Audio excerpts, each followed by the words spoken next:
আচ্ছা, থাইল্যান্ড মানেই কি শুধু ব্যাংকক, পাটায়া, ফুকেট আর ক্রাবি? এই পপুলার ডেস্টিনেশনগুলো ছাড়া আর কি এমন কোনো জায়গা জানা আছে যেগুলো একেবারে আনএক্সপ্লোরড এবং ইকুয়ালি সুন্দর? যদি না থাকে আজকের ভিডিওটা কিন্তু আপনাদেরই জন্য, কারণ আজকে আমরা আপনাদেরকে নিয়ে যাব থাইল্যান্ডের স্বল্প পরিচিত এক beach destination রায়াংয়ে।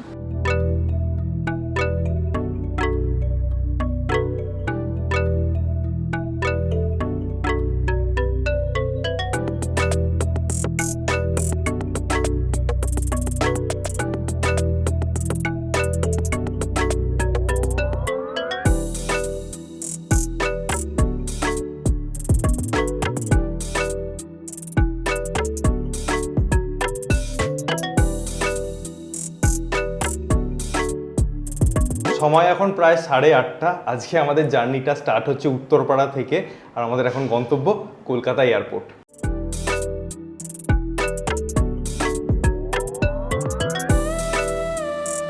Gate number 4B দিয়ে আমাদের এন্ট্রি হবে। অলরেডি লাইন পড়ে গেছে একটা। এয়ার এশিয়ার H8 কাউন্টার থেকে আমরা আমাদের বোর্ডিং পাস কালেক্ট করলাম। এখন আমরা যাচ্ছি ইমিগ্রেশনের দিকে। তো আমাদের সেকেন্ড ইন্টারন্যাশনাল ফ্লাইটের ইমিগ্রেশন, সিকিউরিটি সমস্ত কিছু খুব কম সময়ে এবং ইজিলি কমপ্লিট হয়ে গেল, কারণ আমরা বাড়ি থেকে অনেকটাই আগে হাতে সময় নিয়ে বেরিয়েছি। আর আমাদের ফ্লাইট কিন্তু 12:30টার সময় রাত্রিবেলা। ফ্লাইট নাম্বার হচ্ছে FD121, আর এখন বাজে 10:15, প্রায় 2 ঘন্টা মতো ওয়েট করতে হবে।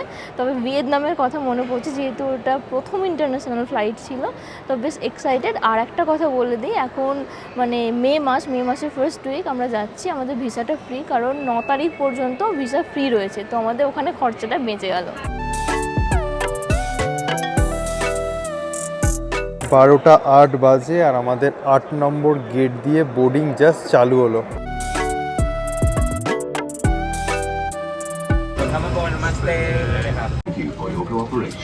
12:30-তে টাইম ছিল, কিন্তু এখন বাজে প্রায় 1:45, সো 15 মিনিটস অলরেডি ফ্লাইটটা লেট।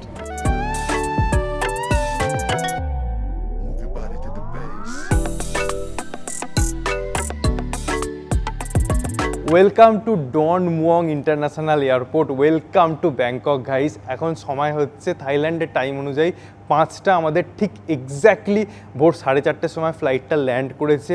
কোথাও কোনো ডিলে হয়নি। ভেতরে ছিল চিল ঠান্ডা, মারাত্মক ঠান্ডা। বাইরে বেরিয়েছে জাস্ট আরাম লাগছে। এখন আমাদের প্রাইমারি কাজ হচ্ছে আমাদের সিমটা কালেক্ট করতে হবে, আর আমাদের ব্যাগেজ যেহেতু চেক ইনে দেওয়া ছিল না, তাই ওই সমস্যাটা নেই। তো ফাইনালি আমরা সিম কালেক্ট করে আমরা বেরিয়ে যাব আমাদের ফাইনাল ডেস্টিনেশনের উদ্দেশ্যে। তো চলুন যাওয়া যাক। এয়ারপোর্টে কিন্তু প্রচুর কারেন্সি এক্সচেঞ্জের অফিস আছে, আপনারা চাইলে করাতে পারেন এখান থেকে। আমাদের কিন্তু এখানে ইমিগ্রেশনে বেশ খানিকটা সময় লেগে গেল, প্রায় 1 ঘন্টা মতো সময় লেগে গেল। তারপর ওখান থেকে বেরিয়ে আমরা সিম কার্ড নিলাম, ট্রু 5G। আমি যেটা নিলাম সেটা হচ্ছে 8 দিনের জন্য 15 GB 5G ডেটা, যেটার জন্য আমাকে দিতে হলো 299 বাট। আনলিমিটেড ডেটা যদি 8 ডেজের জন্য নিতে চান, তার জন্য পড়বে 450 বাট। তো আমি 299 বাটের জন্যই নিয়েছি। তো এখান থেকে এখন এক্সিট করে আমরা বেরিয়ে যাচ্ছি। এখন বাজে 10:45, আমরা আমাদের ফাইনাল ডেস্টিনেশন রেয়ংয়ে পৌঁছে গেছি। এয়ারপোর্ট থেকে আমরা এই গাড়ি নিয়েই চলে এসেছি, যেহেতু খুব টায়ার্ড ছিলাম সেইভাবে ব্লগ করতে পারিনি। আর আমাদের আজকের হোটেল হচ্ছে গোল্ডেন সিটি রেয়ং। এই যে দেখা যাচ্ছে ভীষণ বড় হোটেল এবং দারুণ সুন্দর হোটেল। দেখা যাক চেক ইন করতে দেয় কি না। জেনারেলি ফরেনে 2টোর সময় চেক ইন করতে দেয়, মাঝে মধ্যে খালি থাকলে দিয়ে দেয়, লাগ ভালো থাকলে। তো চলুন দেখা যাক কি হয়।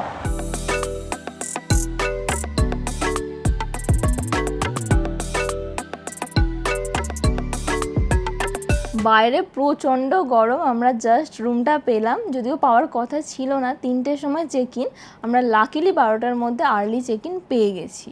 তবে একটা ইনফরমেশান দিয়ে রাখি আপনাদেরকে, ভিয়েতনাম যে ট্রিপটা আমরা করেছিলাম ওটা অনেকটা বড় ট্রিপ ছিল এবং নিজেরাই অ্যারেঞ্জ করেছিলাম, এবং বাজেট কমানোর জন্য লোকাল ট্রান্সপোর্ট ইউজ করেছিলাম।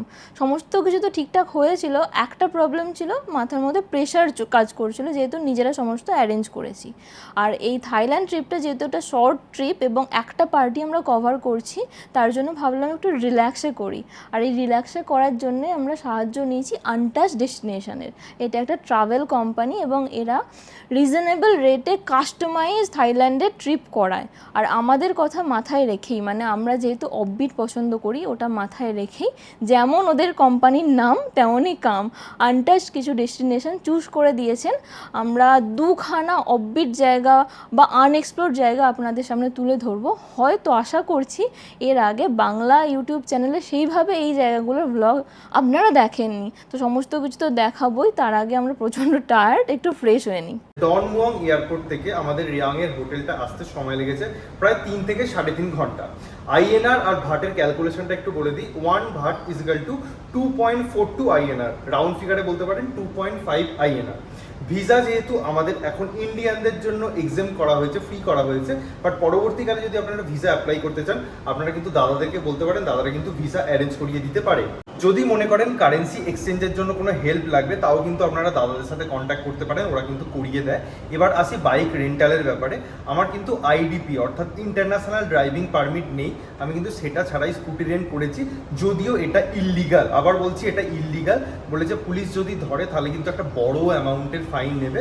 বাট আমি বললাম ঠিক আছে, আমার কিছু করার নেই, আমার স্কুটি লাগবে, তো আমি কিন্তু উইদাউট আইডিপি স্কুটিটা রেন্ট করেছি। তো আমরা একদম ফুললি রেডি হয়ে গেছি রিয়াং এক্সপ্লোরেশনের জন্য। তবে তার আগে আপনাদেরকে হোটেলটা একবার ভালো করে ঘুরিয়ে দেখিয়ে দিই। তো এটাই হচ্ছে হোটেলের মেন গেট এবং এখানে কিন্তু খুব সুন্দর একটা সিটিং এরিয়া আছে, যেটা আমাদের দুজনের ভীষণ পছন্দ হয়েছে।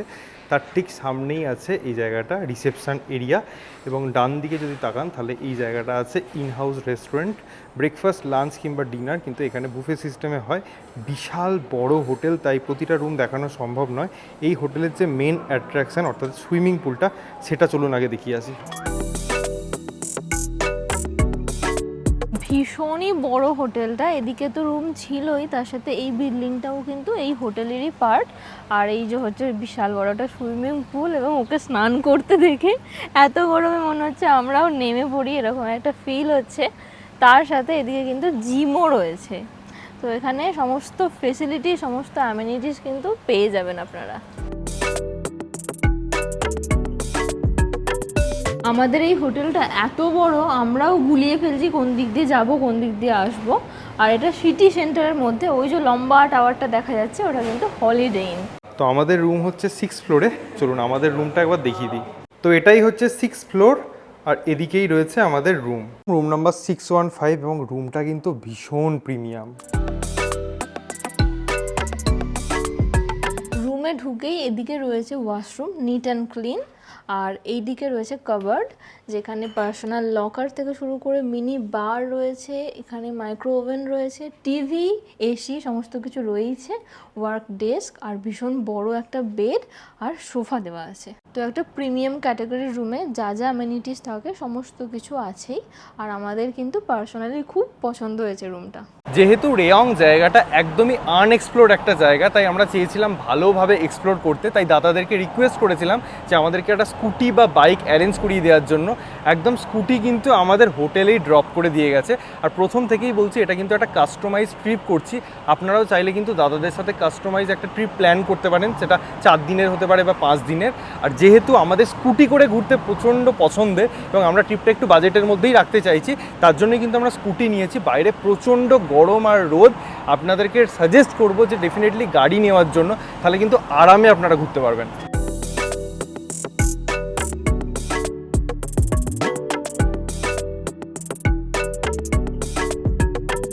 যেহেতু এখানের হোটেল বা রেস্তোরাঁগুলো বেশ কস্টলি, তো দাদারা আমাদেরকে বলেই দিয়েছিল যে 7-11-এ কিন্তু প্রচুর অপশানস আছে এবং পুষ্টিকর, সস্তায় পুষ্টিকর যেটা বলে। সকালবেলা আমরা ব্রেকফাস্টও করেছিলাম 7-11 থেকে, আর এখন আমরা মোটামুটি লাঞ্চও করব এখান থেকেই। প্রচুর খাবার দাবারের অপশানস কিন্তু এখানে আছে। বাইরে প্রচণ্ড গরম, চিল্ড এসির মধ্যে, বাজেটের মধ্যে খাচ্ছি আমরা অ্যাকচুয়ালি।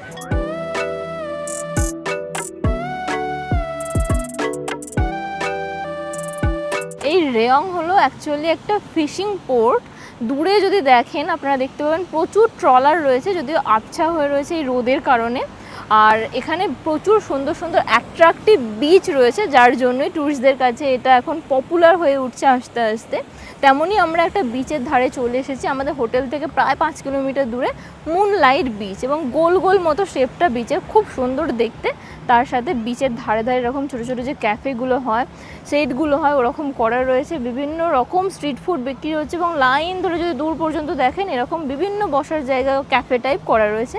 তো এই জায়গাটা একদম চিল করার জন্য পারফেক্ট জায়গা, দারুণ লাগছে কিন্তু এখানটা।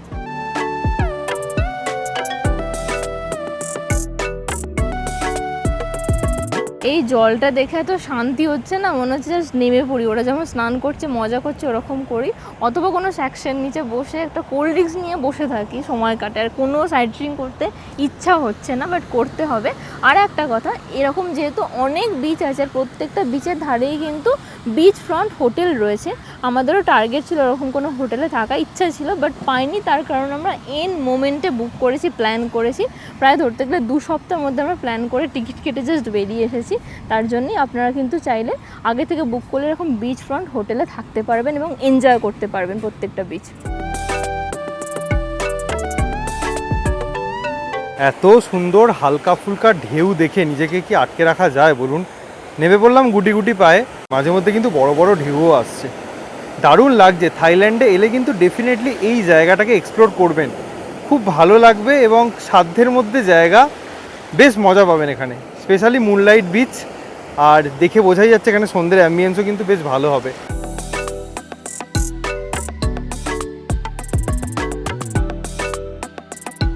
এটা তো ছিল ফেমাস মুনলাইট বিচ। এদিক দিয়ে যদি আরও এগিয়ে যান অনেকগুলো বিচ পাবেন। আমরা ওই দিকে যাব না, আমরা এই দিকে যাব। আর ঠিক এর এদিকে পাশেই রয়েছে, 100 মিটার মতো দূরেই রয়েছে শাইং চ্যান বিচ। আমরা ওখানে দাঁড়াবো না, কারণ একই রকমের। আমরা আরও ওইদিকে এগিয়ে আরও কিছু পয়েন্টস আছে, সেখানে যাচ্ছি। আগেই বললাম রেয়ং একটা বড় ফিশিং পোর্ট। এখানে দেখুন, এটা হচ্ছে ফিশারম্যান মার্কেট, এবং এখানে দেখুন কত রকমের মাছ দেখতে পাওয়া যাচ্ছে। এটা হচ্ছে 300 ভাট, এটা হচ্ছে 350 ভাট, এটাও 300 ভাট। বিভিন্ন রকমের সামুদ্রিক মাছ কিন্তু এখানে আছে। আর এই মার্কেটটা কিন্তু বিশাল বড়। এই যে দেখুন, যতটা দেখতে পাওয়া যাচ্ছে পুরোটাই। আর এর পিছনেই আছে সায়াং বিচ, যেরকমটা বললাম যে বিচের ধারে ধারে প্রচুর হোটেলস আছে। এখানে কিন্তু দেখুন দেখতে পাওয়া যাচ্ছে।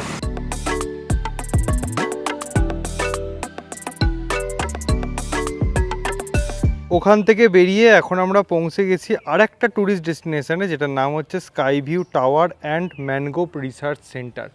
এই হচ্ছে রুটটা। মানে এটা যখন প্রথম দেখেছিলাম না আমরা গুগলে, আমার বেশ ভালো লেগেছিলো জায়গাটা, ভীষণ ইমপ্রেসিভ একটা জায়গা। আমাদের দেশের সুন্দরবনের ম্যানগ্রোভ অরণ্য আপনাদের সামনে এখনও তুলে ধরতে পারিনি ঠিকই, কিন্তু বিদেশের মাটিতে ম্যানগ্রোভ অরণ্য কিন্তু আপনাদের সামনে তুলে ধরতে পারলাম। আর এই জায়গাটা এসে না অদ্ভুত একটা শান্তি।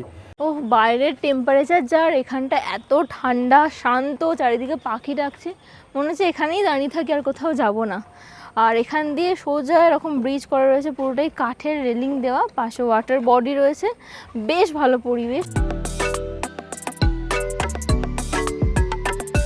আপনারা যদি আমাদের মতনই এরকম ব্রিজ বরাবর হাঁটতে থাকেন, দেখবেন বাঁ দিকে ডান দিকে বিভিন্ন রাস্তা চলে যাচ্ছে, কোনো রাস্তারই আপনি শেষ দেখতে পাবেন না, ভুলভুলাইয়ার মতো, যেদিক হোক গেলেই হলো।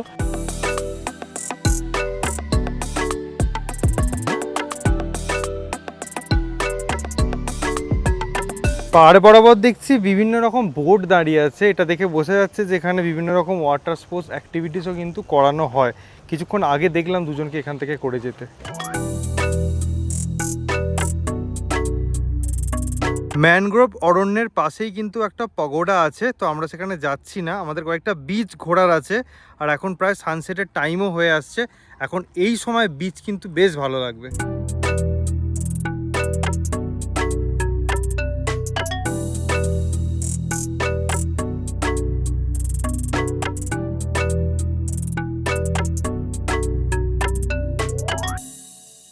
পৌঁছে গেলাম আমরা মাই রাম ফুয়েং বিচের ঠিক সামনে। দারুণ একটা সুন্দর ঠান্ডা হাওয়া দিচ্ছে, আর ও এখানে আইসক্রিম খাচ্ছে। এই হচ্ছে আইসক্রিমের গাড়ি, হ্যাঁ কিউট। সানসেট হয়ে গেছে, তবু লোকালদের এনজয় করা এখনো বন্ধ হয়নি। আমাদেরও বেশ ভালো লাগছে একটু পা ডোবাতে, তবে জলটা একটু গরম আছে কিন্তু তাও ভালো লাগছে। আর এইদিকে কিন্তু রায়ং বিচও রয়েছে, আমরা ওখানেও যাব, ওখানেও কিছুটা সময় কাটাবো। স্পেশালি এই বিচটা আরও ভালো লাগছে, অনেকটা রাইড করে এখানে আসতে হয়েছে, তো রাস্তা একটু টায়ার্ড হয়ে গিয়েছিলাম, এখন বেশ ভালো লাগছে।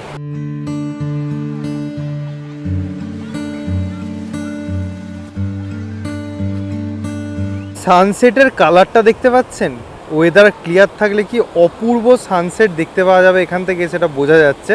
আর সানসেট হতে হতেই আমরা নেক্সট বিচে চলে যাব, দ্যাট ইজ রেয়ং বিচ, ঠিক কিছুটা পাশেই কিন্তু আছে।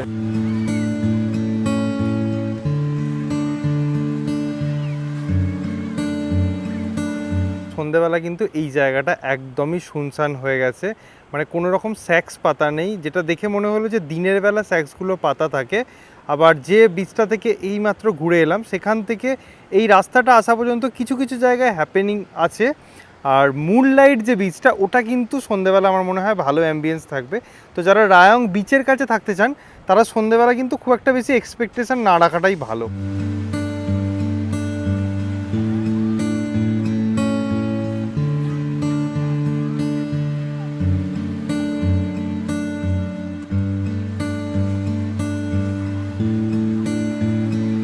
আজকের আমাদের ফাইনাল ডেস্টিনেশন হচ্ছে স্টার নাইট বাজার। এতক্ষণ পর একটু আমরা স্বস্তি পাচ্ছি, রোদটা চলে গেছে এবং অনেক ঠান্ডা হাওয়া দিচ্ছে, এবার বেশ ভালো লাগছে, ঘুরতে একটু ফ্রেশ লাগছে।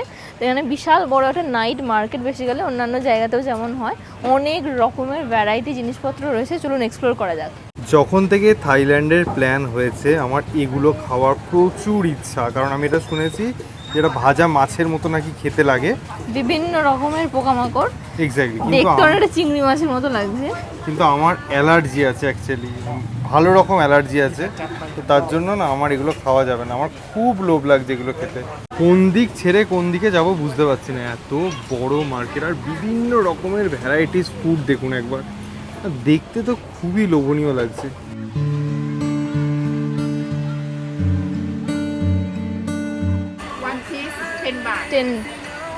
একমাত্র এখানে দেখছি অনলি চিকেন প্রন রয়েছে, তো লোভ সামলাতে না পেরে নিয়ে নিয়েছি 1 প্লেট, 5 পিস নিয়েছি 5 রকমের, 50 ভাট, মানে এক একটা পিস 10 ভাট করে।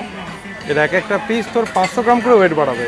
এই দিদির দোকান থেকে একটা নুডলস কিনলাম, নুডলসটা হচ্ছে 20 ভাট, এত অপূর্ব বানিয়েছে, মানে দারুণ খেতে, এটা দারুণ, জাস্ট দারুণ। এখানে বিভিন্ন রকমের কোল্ড ড্রিঙ্কস পাওয়া যাচ্ছে, আমরা নিলাম ইয়োগার্ট অ্যান্ড জেলি, রং বেরঙের জেলি দিয়ে প্রথমবার ট্রাই করব। 40 ভাট, প্রচণ্ড গরমে এটা ইচ্ছা হচ্ছে।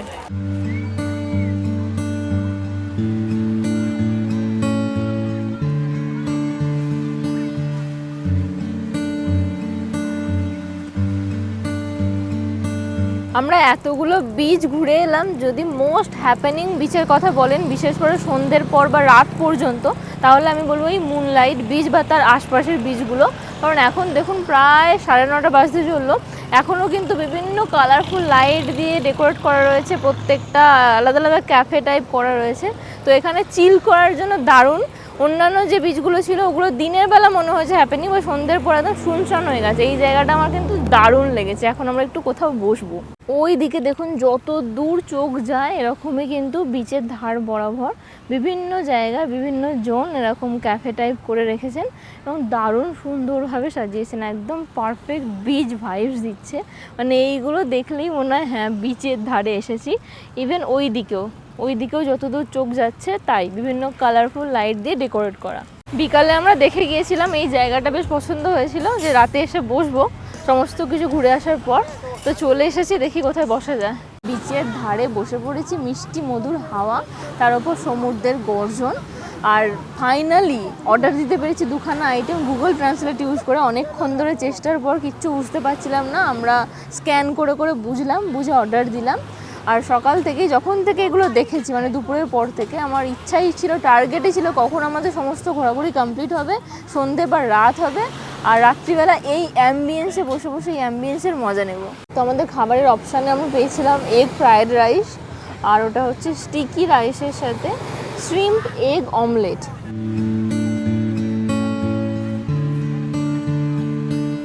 এখন বাজে প্রায় রাত্রি 11টা। এবার আস্তে আস্তে সমস্ত কিছু বন্ধ হচ্ছে, লোকজনও কমে আসছে। তবে এই অ্যাম্বিয়েন্সটা ছেড়ে সত্যি যেতে ইচ্ছা করছে না। সারা দিনের হেকটিক জার্নির পরে সমস্ত ক্লান্তি দূর করে দিল এই অ্যাম্বিয়েন্সটা। অসাধারণ লাগলো, তবে আমাদেরকেও এখান চলে যেতে হবে।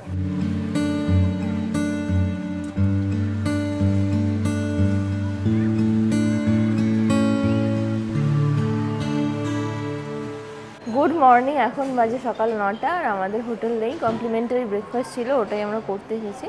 ভীষণ বড়ই এরিয়াটা এবং অনেক কিছু দেখতে পাচ্ছি, চলুন দেখা যাক কী কী আছে।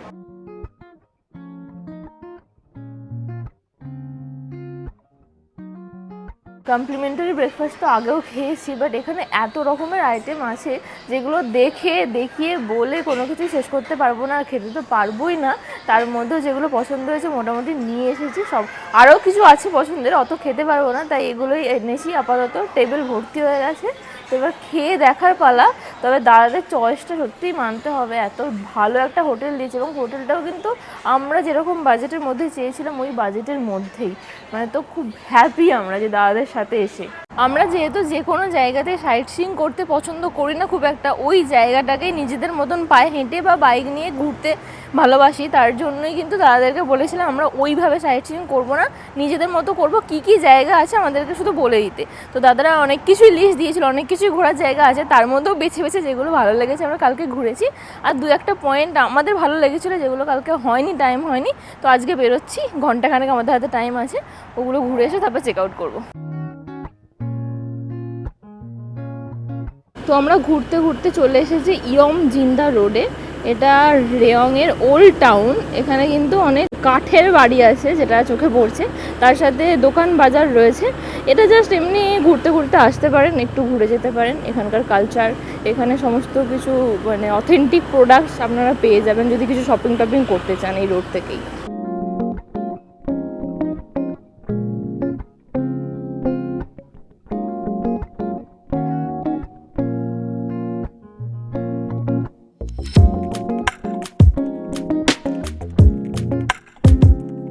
আমাদের রেয়ংয়ের লাস্ট পয়েন্ট হচ্ছে কোক লোই ফ্লোটিং মার্কেট। কালকে যখন সন্ধ্যাবেলা এই রাস্তা দিয়ে যাচ্ছিলাম তখন এখানে লাইট ফাইট জ্বলছিল, খুব ভালো লাগছিলো জলের ওপর। বুঝতে পারিনি যে এটাই ফ্লোটিং মার্কেটটা, ম্যাপে ফেলা ছিল না, আজকে এসে বুঝলাম। সন্ধ্যের অ্যাম্বিয়েন্সটা দুর্দান্ত ছিল। এখন একটু ফাঁকা ফাঁকা, এখনও প্রত্যেকটা দোকানপাট খুলেনি, তাও একটু ঘুরে দেখি। বিশাল বড় এরিয়া জুড়ে যদিও। এখানে কিন্তু দেখছি অনেক ক্যাফে রয়েছে, ক্যাফে অ্যামাজন প্রত্যেকটা জায়গায় প্রায় দেখতে পাচ্ছি। বেশ ভালো অ্যাম্বিয়েন্সটা। তার সাথে এখানে ঢুকেই দেখুন কত মাছ, বড় বড় ছোট ছোট বিভিন্ন সাইজের মাছ দেখতে পাচ্ছি। আমাদের দিকে তাকিয়ে হাঁ করে আছে।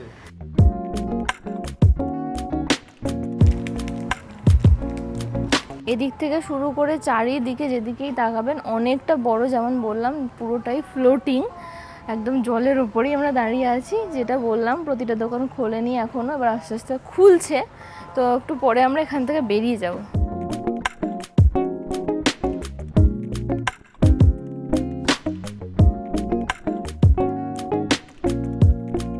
আমরা কাল থেকে যা যা ঘুরেছি তার মধ্যে বিকালে যে বিচগুলোয় গেছিলাম, মাই রাম ফং বিচ, তারপর রেয়ং বিচ, ওগুলো মনে হলো দুপুরের দিকে বা সকালের দিকে গেলে খুব ভালো লাগবে। আর মুনলাইট বিচ যেটা গিয়েছিলাম ওটা অবশ্যই সন্ধ্যের পর বা রাতে। আর এই ফ্লোটিং মার্কেটটাও কিন্তু দুপুরে আসতে পারেন, যেহেতু ক্যাফে ট্যাফে আছে আর পুরোটাই ছাওয়া এবং চারিদিকে জল আছে, অনেকটা ঠান্ডা পরিবেশটা। এখানে এসে তো শপিং করতেই পারেন, তার সাথে ক্যাফেতে লাঞ্চ টাঞ্চ করতে পারেন, অথবা সন্ধ্যের দিকে আসবেন, ওটাও খুব সুন্দর লাগে। চারিদিকে লাইট ফাইট এই জলের ওপর পড়ে রাস্তা দিয়ে যখন কালকে যাচ্ছিলাম ওটা ভালো লেগেছিল। তো এরকমভাবে আপনারা ঘুরতে পারেন, বাকিগুলো যখন ইচ্ছে যেতে পারেন। আর ম্যানগ্রোভ ফরেস্টটাও কিন্তু বিকালের দিকেই ভালো লাগবে, কারণ খুব রোদে ভালো লাগবে না। ক্যাফে অ্যামাজনের এই বাইরের অ্যাম্বিয়েন্সটা খুব সুন্দর, এত সুন্দর হাওয়া দিচ্ছে, তার উপর এখানটা পুরো কেরালার ব্যাক ওয়াটারের মতো জল, আর এরকম গাছের ঝুড়িতে নেমেছে, চেয়ার টেবিল পাতা আছে, জাস্ট মনে হচ্ছে এখানে দুপুরে বা বিকালে বসে সময় কাটানোর জন্য পারফেক্ট একটা জায়গা।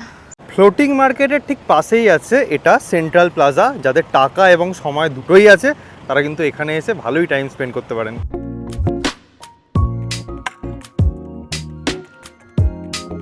থাইল্যান্ডের প্রথম দিনটা কিন্তু আমাদের আনটাচ ডেস্টিনেশনের সাথে বেশ ভালো কাটলো। আমরা কিন্তু রেয়ংটা দারুণভাবে এক্সপ্লোর করলাম এবং আপনাদের সামনে তুলে ধরলাম। এরপর আমরা যাচ্ছি এই ট্রিপের সবথেকে ইন্টারেস্টিং অফবিট একটা আইল্যান্ডে, যেটা আমরা নেক্সট ব্লগে শেয়ার করব। এখন এখান থেকে চেক আউট করে আমরা বেরিয়ে যাচ্ছি, পিছনে আমাদের গাড়িও অলরেডি চলে এসছে। এখান থেকে যাবো আমরা ফেরিঘাট। তো এই ব্লগটা এখানেই এন্ড করছি। যদি ভালো লেগে থাকে do like, comment, share and subscribe, bell notification on করে দিন। সকলে খুব ভালো থাকুন, সুস্থ থাকুন আর দেখতে থাকুন থাইল্যান্ড সিরিজ।